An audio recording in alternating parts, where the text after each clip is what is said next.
And so I'd like to read, this is dedicated to my mother and father, my mission statement to inspire a national beauty conversation. Okay. That's my purpose. And there's 11 chapters, and this is how it starts. The truth is at my front door.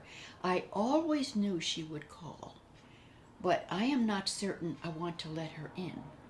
Of course I want to age beautifully.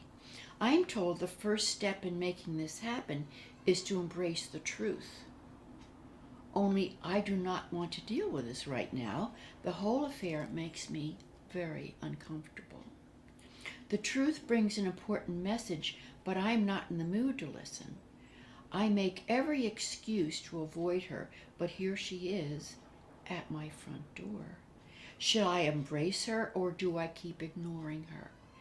I hear whisperings from other women. They are having a problem with her too. Let's be honest, there is no one she will not visit. I'm told she brings gifts of wisdom, grace, and invisible forms of God. Some say she represents a beauty far exceeding anything found in a jar. I have been examining my face in the mirror more than usual, and every examination is taking on a life of its own. I don't feel good about this ritual, but I cannot seem to stop. She knows about these things. That's why she's at my front door. I am told she wants to help me age beautifully. No doubt she will suggest I embrace the morning mirror and surrender to the face I see. Regardless of how determined I am to resist her, she will be triumphant in the end, because the truth is always triumphant in the end. Admitting this makes it impossible to ignore her any longer. I gather my courage and open the door. And she's standing there looking me straight in the eye, and I wonder what I've been so afraid of. And yes, she is not easy to look at, but I acknowledge her as the determining factor governing my ability to age beautifully. She carried a message, and here is what she said. Aging is not an object out there. Aging is an experience in here. You must be in awe of it. And what do I mean by awe?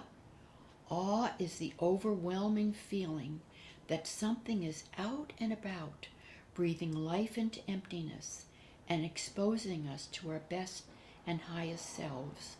The awe of it all keeps us going and is the undergirding to a fresh approach to aging beautifully.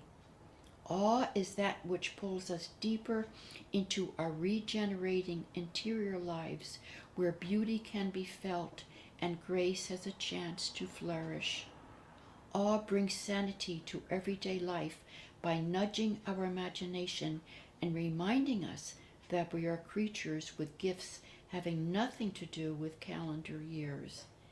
In a world gone crazy with unhealthy competition and a warped preoccupation with everything outside ourselves, awe lets in the fresh air of soul. You must not walk out on your life by abandoning who you are, she says. You must not give up on your beauty because of aching joints, a face you no longer recognize, eyebrows that have disappeared, lingering regrets, or the road less traveled. You must not walk out on your life. And so began my journey to discover how I could age beautifully. I had witnessed other women who stood independent of their age. They went into the room empty every time.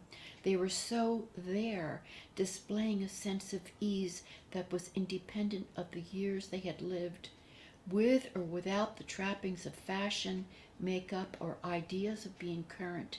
They personified presence.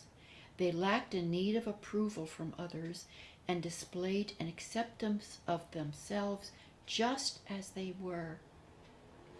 Over the years of thinking about aging and beauty, I came to define true beauty as the visible expression of having done our best to create a life based on telling the truth, being open to change, and choosing to live with meaning.